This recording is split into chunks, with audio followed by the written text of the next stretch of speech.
У меня на полке стоит модель украинского бронеавтомобиля «Казак» и еще танк «Леопард 2А4» с немецкими крестами, да еще от российской фирмы «Звезда». Да, той самой техники, что сейчас участвует в реальной войне, и как ни крути, она сражается против нашей армии. И я знала, что будут отрицательные комментарии, так и вышло. Зачем ты это собрала? Ты что, на их стороне или даже в лоб, предательница? Вот только все не так просто, и сегодня я хочу поговорить с вами откровенно, спокойно, без криков и ярлыков. Я Даша, и я моделист, блогер и гражданка России. Я собираю модели боевой техники, и российской, и вражеской. Я считаю, что в этом нет ни предательства, ни слабости, а наоборот, это зрелость, понимание и даже сила. Ну а купить все необходимое для моделизма, будь то наборы для сборки, краски, инструменты, вы можете в магазине «Модельная лавка».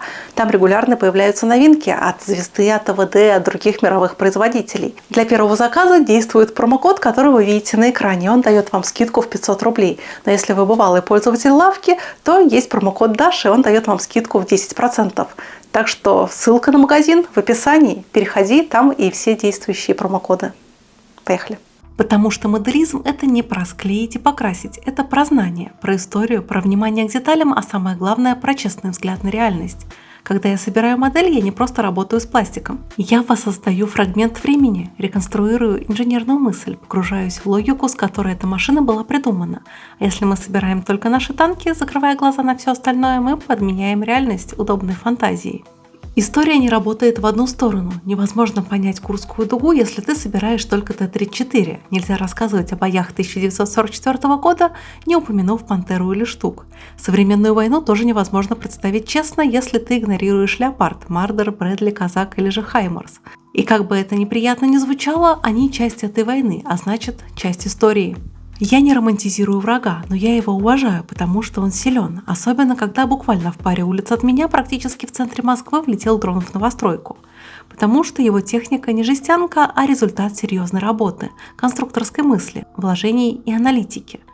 И если ты не понимаешь, как она устроена, то проиграешь. Кто-то скажет, что раньше это было по-другому. Мы же собирали немецкую технику Второй мировой войны, и никто не возмущался. Так и было. В 2010-х годах почти каждый моделист в России собирал БТР «Ханамак», «Панцирь-4», «Тигры» и «Пантеры».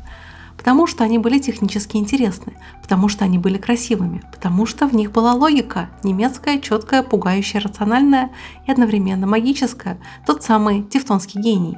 И никто не говорил тогда, что ты симпатизируешь фашистам, потому что было ясно, что это моделизм, а не политика.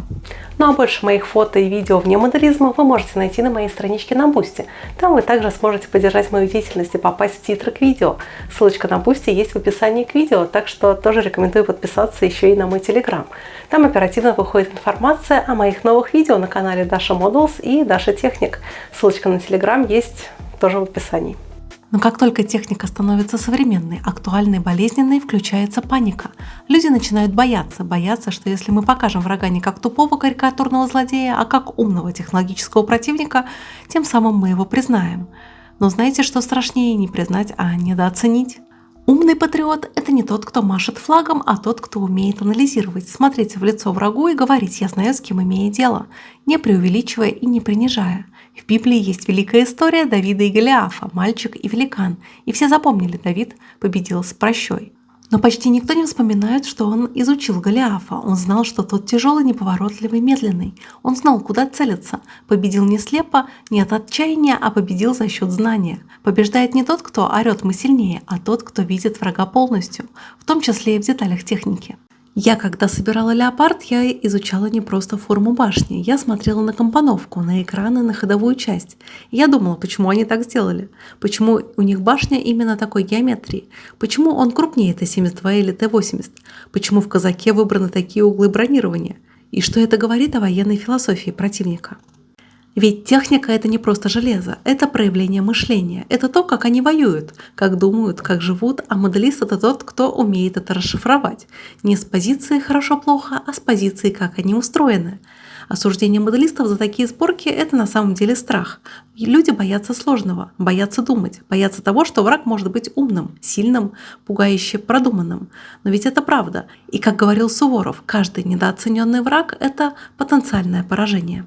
А моделист, он немножко разведчик, немножко историк и немного инженер. Он видит то, что не видят те, кто смотрит по телевизору. Он видит в деталях, в крышечках люков, в системе дымовой завесы, в угле наклона брони. И в этом его сила.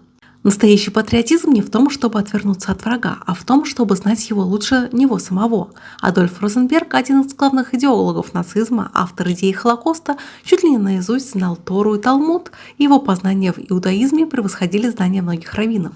Чтобы изучить, собрать, сопоставить и быть готовым. Потому что техника говорит больше, чем слова. Она показывает, насколько враг серьезен, а значит, насколько серьезными должны быть мы. Когда у меня на одной полке стоит российский Т-90 и немецкий Леопард, это не смешение, это сопоставление, это опыт, это уважение к теме, и это готовность видеть реальность такой, какая она есть. Я не строю модели, чтобы радоваться вражеской технике. Я строю их, чтобы понимать, чтобы в моей голове была полная картина, чтобы не жить в иллюзиях, чтобы не быть наивной. На выставке трофейной техники я как-то услышала из толпы буквально, как классно хохлам мы дали пизды. Интересно, задумывался ли этот обыватель, что стоит за этим даванием пизды? Я уже и не говорю о героизме солдата, который вовремя нажал на кнопку пуска на птуре или хладнокровно вел свой дрон на этот Абрамс, чтобы потом это детище американского танкопрома грустно стояло на Поклонной горе и страшно пахло гарью. Так что да, собирать вражескую технику можно. Более того, нужно с головой, с холодной головой, без восторгов, но с уважением. Без истерики, но с вниманием. И если кого-то из вас за это стыдят, знайте, они боятся. А вы думаете, и это уже победа, потому что в 21 веке побеждают не только на поле боя, побеждают в уме, в деталях, в знаниях, а моделисты, как ни странно, играют в этом важную роль. Мы собираем не просто модели, мы собираем понимание, а понимание – это сила, особенно в те времена, когда мир становится все более острым, быстрым и сложным. И спасибо, что вы дослушали. Если вам откликнулось, то поддержите, напишите, что думаете.